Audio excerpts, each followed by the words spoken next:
Ben, it's very cool that we're able to do this together. Yeah.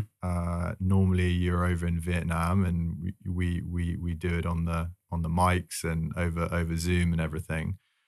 And you'll be probably quite grateful that we're doing this in here, because it means less editing and work for you. And it's just it's a nice opportunity for us to have a proper debrief about stuff, speak about some of the previous episodes and things. So welcome to the studio. Thank you. Yeah. And I'm sat where Michael was as well, so I feel like I'm familiar with the space. Well, one of the questions that I wanted to ask you first, since I'm in his chair, was about life coaching. Mm-hmm. And having watched the episode, my first thought was, should I be getting some life coaching? Because I feel like the message that both of you were saying about needing that push is something that I feel like fits into my life. Do you think everyone needs life coaching? Is this something that we should all have equipped with us?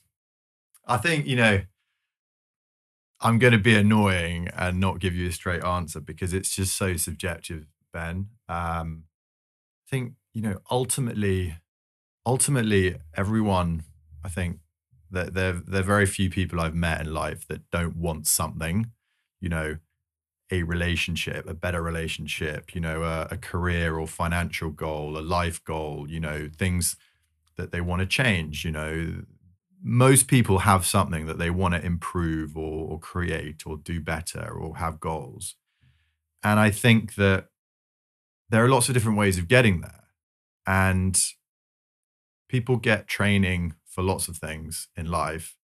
And often it feels crazy to me that, it's a bit cringe and it's a bit cliche, but this whole life coach thing, like who's qualified to coach at life? Like, who are you to say, right? A coach, how come they're so great at life, right?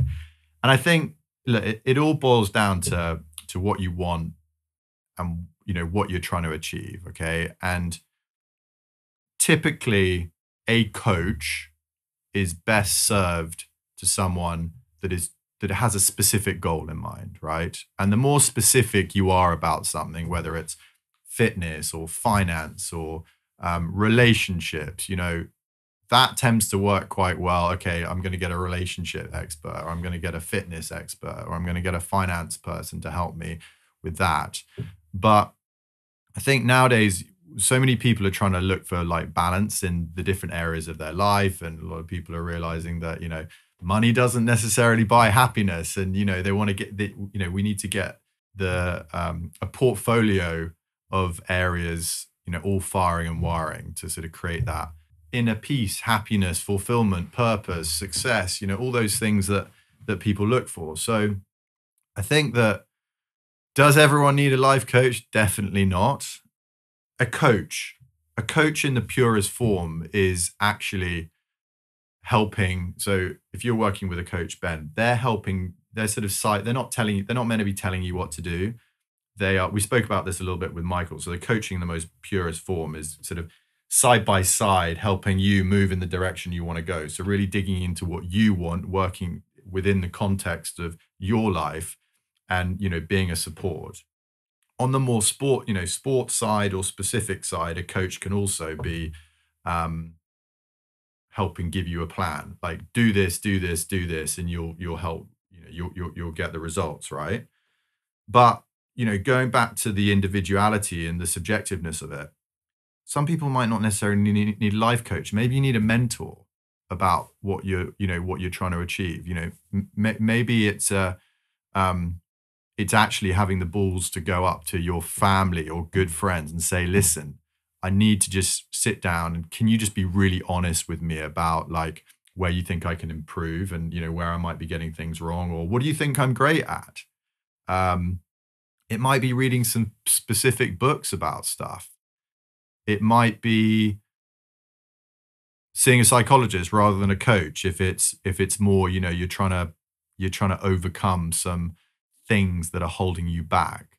So it's really subjective. And I think that's why I'm so passionate about this podcast, because it's not just about coaching. It's not just about psychology. It's not just about nutrition. It's not just about habits. It's not just about getting clear. It's all of these things, and helping people understand the different options that are out there. Because,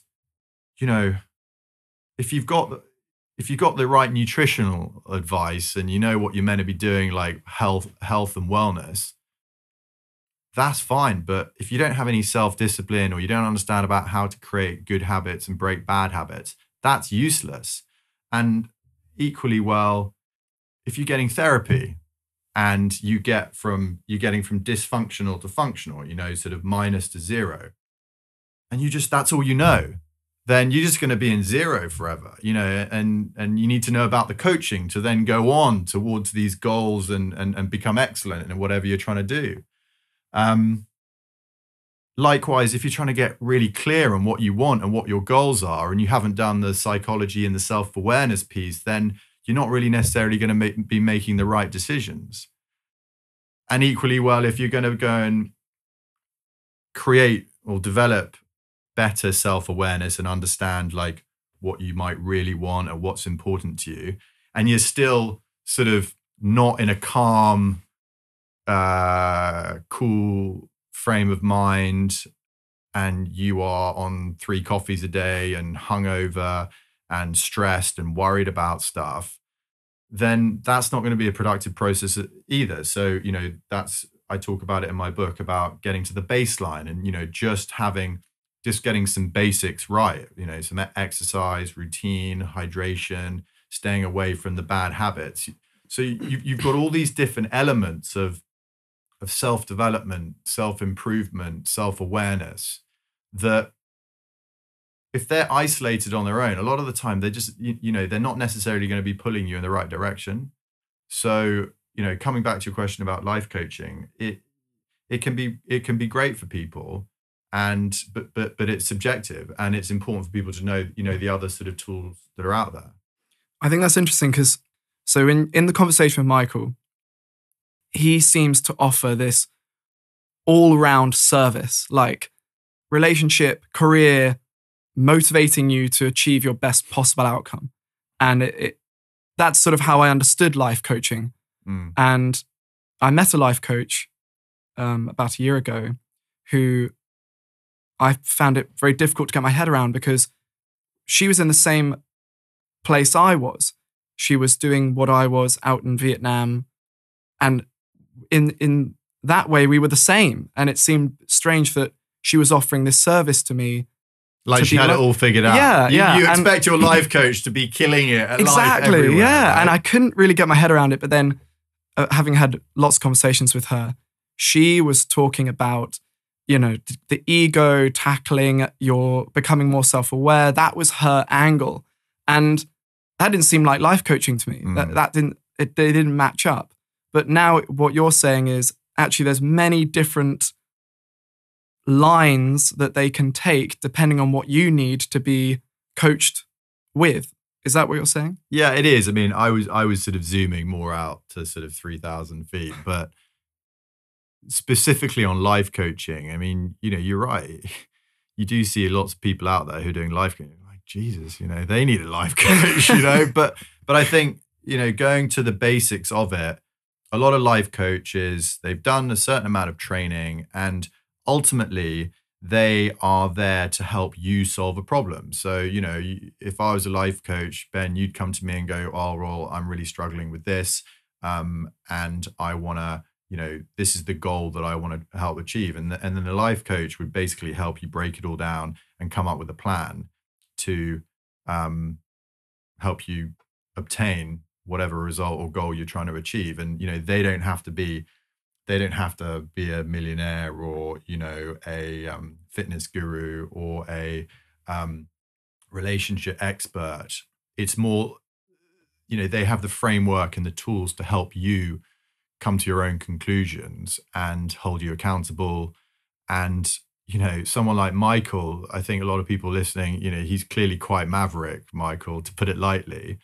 But and maybe he's a bit of a chancer, and maybe he doesn't have any proper training, but the one thing that he might give you is just like a belief, and a lot of people don't have that. If someone's there telling you, Ben, like, whatever you tell me, like, you can fricking do this. I believe, like, you have the potential to do this. Now, you don't need, I don't care what anyone says. I am telling you, I believe in your human potential. And if you want to achieve that, I'm telling you can fricking do it. It's just about your mindset. And I'm going to help you unravel that. And I'm going to help you, be ruthless about your execution and ruthless about saying no to other things, so you can have maximum energy and attention on achieving that goal. And if you put enough focus, enough energy, enough self-discipline, enough consistency into it, you will get that. And sometimes, like, it doesn't freaking matter if they got no training. If someone tells you that and they believe in you,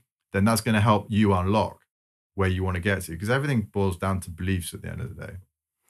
I think that's interesting, because I often, with friends and to some extent family, words they don't get through to me, because that's what friends are for. They're there to be nice and tell you you're doing great and you look good, and your family are there to say you're doing great and you look good and stuff like that. And it doesn't even register with me, because I don't trust that voice. And it would take somebody who I had no affiliation with to provide that kind of guidance. But then at the same time, I would have a real problem with giving somebody control over my decisions. I think if I had life coaching, that would be my biggest resistance. If they were telling me if they were calling the shots and expecting me to follow without knowing my personality, how I would respond to those situations, how do you think a life coach could get around that with a client that wasn't so willing to just follow their... No, sure. Look, there's a huge amount of trust involved. And going back to, like, proper, professional, accredited life coaches would never be telling you go dump your boyfriend or girlfriend or whatever it is. That's pretty out there, right? And really, like, Michael's not really a life coach. He calls himself a life coach, but he's more of an advisor and mentor, because they advisors and mentors give advice. Life coaches technically shouldn't give advice. They'd be like, right, Ben, what do you want? What are you trying to achieve?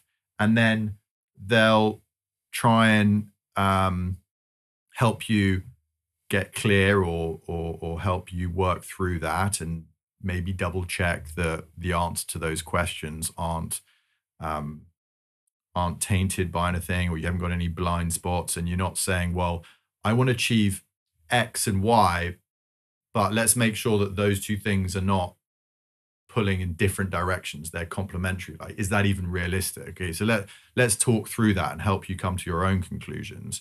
And then, so, let's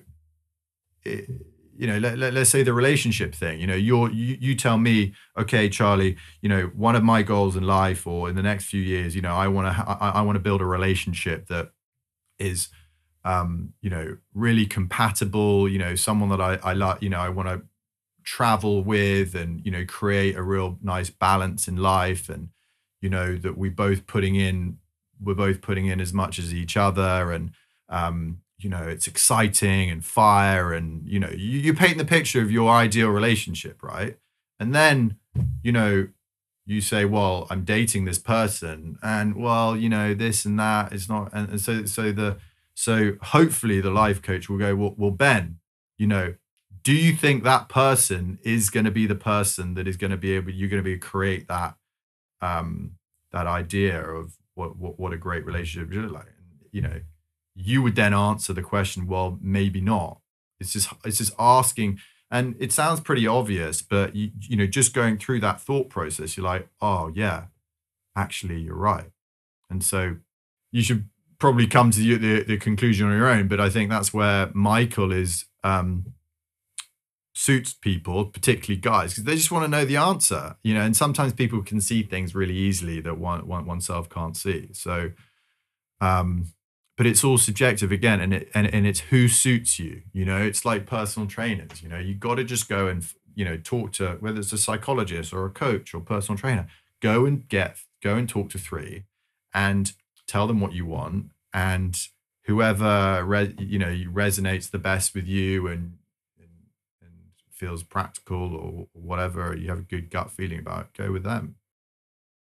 So going because sorry, like if that's a thing for you, if you're worried about potentially a coach telling you what to do when they don't know the context of your own life, and it's like, hang on, like how are you even able to, then you're never going to work with a Michael. You would work with someone that's very cognizant around that, around your beliefs around that, and so they're only going to work, with leading you to create your own conclusions. So that's just then a filter for your decision making process. So just talking about that more, because like obviously Michael was one end of the spectrum, and he said that he could never work as a life coach if he was having to be that side where you're the more of the guide, I guess. How does that work when you're the other end? If you're a life coach, what are they trying to pull out of the client to help them make the right decision? I think it's all about asking the right questions. It's all about asking the right questions. I mean, and making sure that the client is taking the initiative. I mean, most professional coaches, they will say, most professional coaches, let's say I think you need life coaching, or you could really benefit from a coach, Ben, and I introduce you to a coach I know and say, oh, I'm going to put you and Ben together. That coach, if they're very professional, various certificates, within various different modalities of coaching, they would tend to say, that's fine and everything, but Ben needs to get in touch with me. Like he needs to want to make change. He needs to be coachable, right? So that's number one. And then number two is that you then need to go to the coach and say what you want and what you want to achieve. It's like, oh, hi, I need coaching.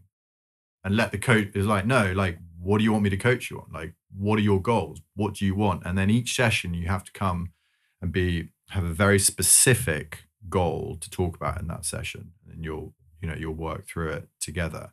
Wait, hang on. Tell me the question again, because I don't think I did answer it completely. What was your question? If you're the other end of the spectrum from Michael, and it's about this. No, you wanted to know if they're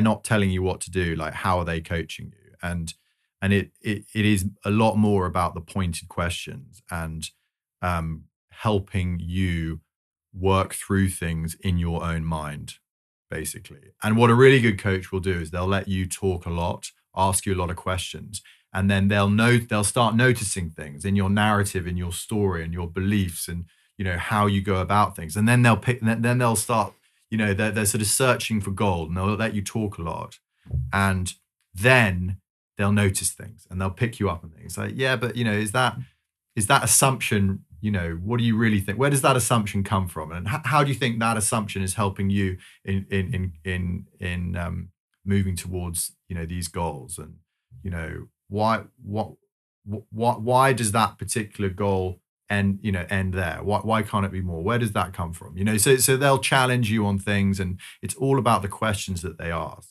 And a lot of the time they are punchy, challenging questions that, your friends and family, they won't say to you, because, they love you, and, they don't want to, people don't like to be too, what's the word? Abrupt. Yeah. So, yeah. So I think I'm right in saying that you are coaching now.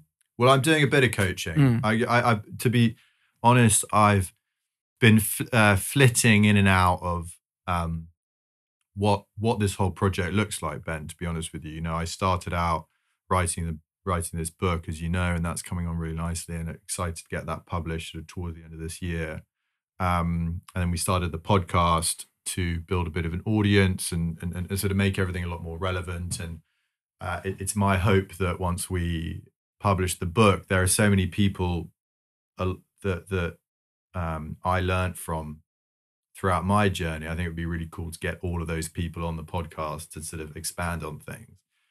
And then, I love it. I love all this self-development stuff. I've seen how it's really changed my life. And I think the more sensitive and aware of these psychological dynamics and self-improvement stuff can help you. You see elements in other people that you could really benefit from this sort of stuff.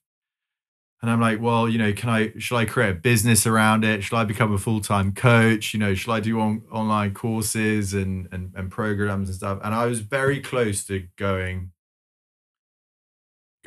into it full time and trying to make a business about it. And it's funny because it's almost I'm living the final chapter of my book and getting clear and deciding what I want to do and what I want to focus on. And in the end, I had to be really honest with myself. Like I thought, and this again, this is what it comes down to when I talk about assumptions. Now, I thought that I was really clear on what I wanted, and I thought I was really clear on thinking long term in my 10-year plan and whatever. But I have a coach, and she said to me, what do you really want? And I was like, well, I'm not going to go into it in detail, but basically she made me realize that just doing self-development and just teaching self-development and just doing this stuff, A, wasn't going to get me what I wanted, and B, I didn't want to just do that.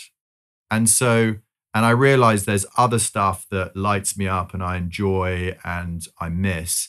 And so long story short, I've decided to keep this, let's call it the Mumbo Jumbo project, because all my mates used to say, Charlie, have another half a shandy, and we'll talk about the Mumbo Jumbo later. So it's this sort of the irony of it.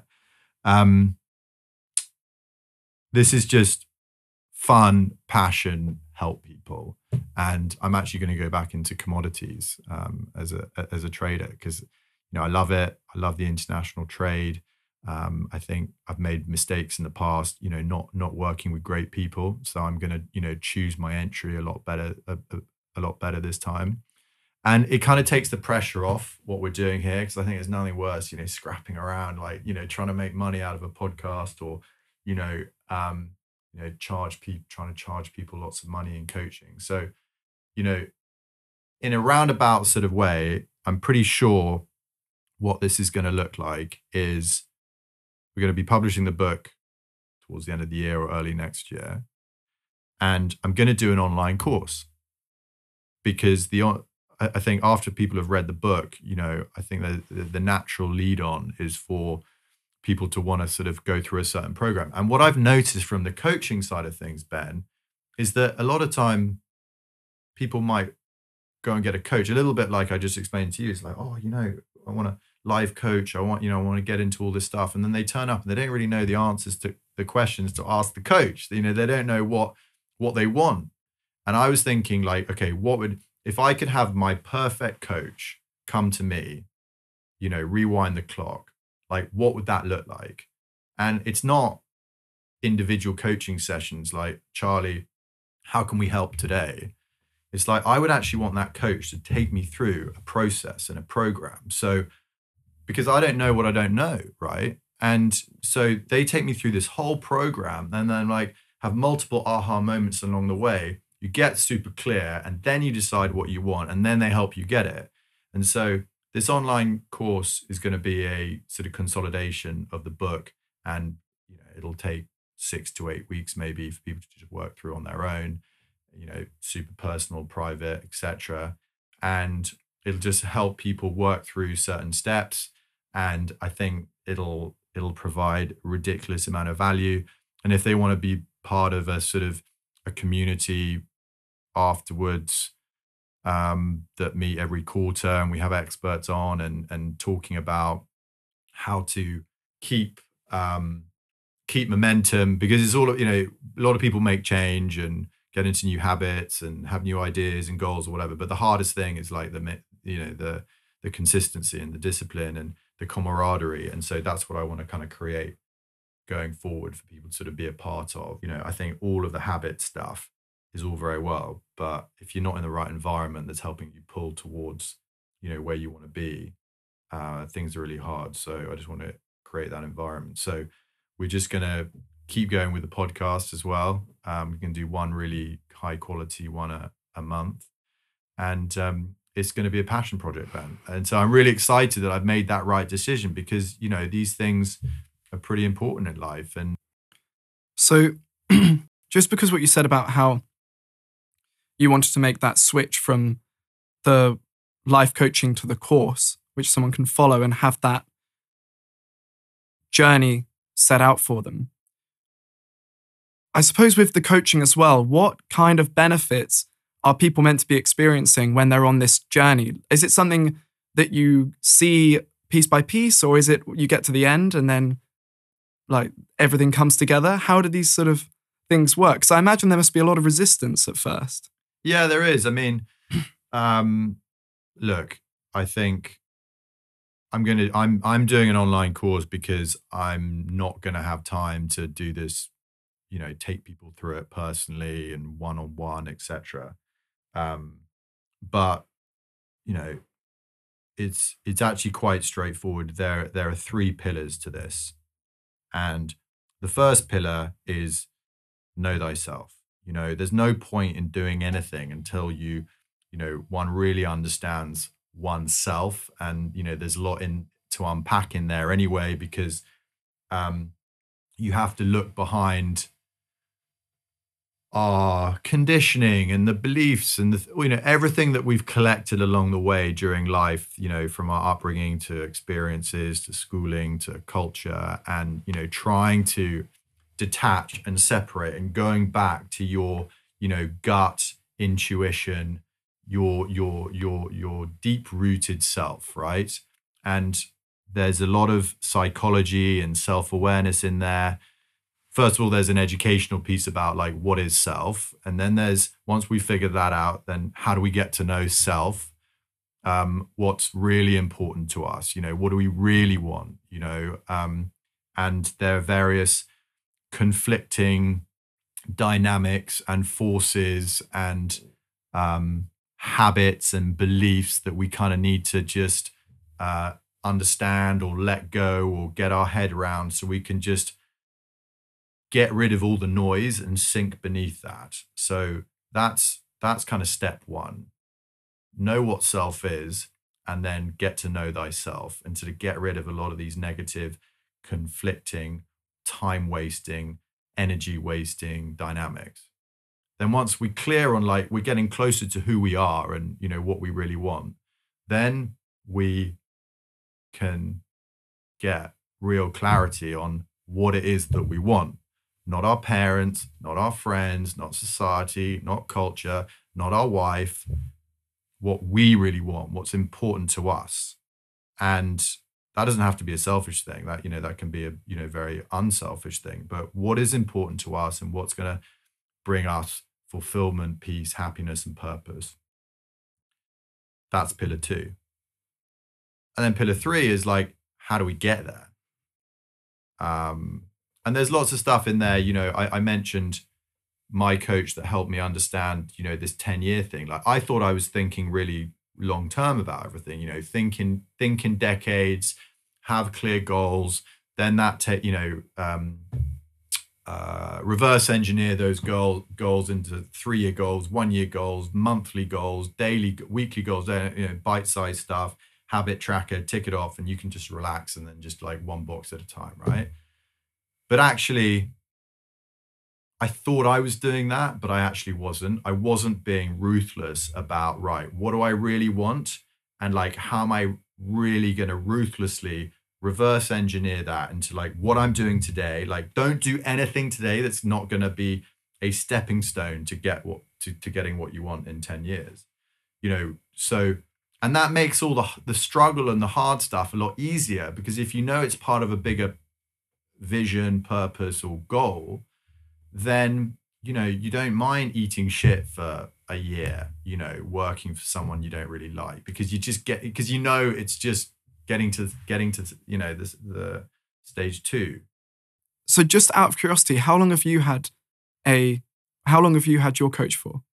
Well, I've kind of worked with a few different ones, actually. Okay. I first got a Tony Robbins life coach, and she was lovely, but it just didn't work for me. First of all, I think she was Australian, and it was only on Zoom, and she was kind of always working remotely, and I felt that the first ever session was only, there were always half-hour slots, and I just felt like exactly what you said. How can she be giving me advice and be coaching me if she doesn't really understand the context of my world? I think that if anyone's ever going to have a coach, like that first session, A, it should always be in person, and B, it should be at least, it needs to be as long as it needs to be for that coach to really understand everything about you, the context, your past, your present, and the future, to really get a grasp on who you are. And so that Tony Robbins life coach didn't really work for me, and it just felt a little bit contrived and just working off various frameworks and templates that the Tony Robbins framework or school or modality. So it just didn't feel, I just didn't connect with it, right? So I had that, and then a friend of mine introduced me to this guy called George Pickford, who he went to the same uni as me. He sort of had a similar sort of self-development, self-awareness journey. He runs a meditation school, but also is a business coach and helps advise entrepreneurs and stuff. And he sort of understood me and my life and what I'm about. He had this, he had the rigorous commercial side of him, and then he had the mumbo jumbo stuff, which I liked as well. And he was just great. And I worked with him for a while. And then more recently, George is actually going away for a retreat for quite a long period of time. So I was chatting to another friend of mine, Sabrina Percy, who's probably one of the most highly decorated coaches that I know. I mean, and she's fantastic.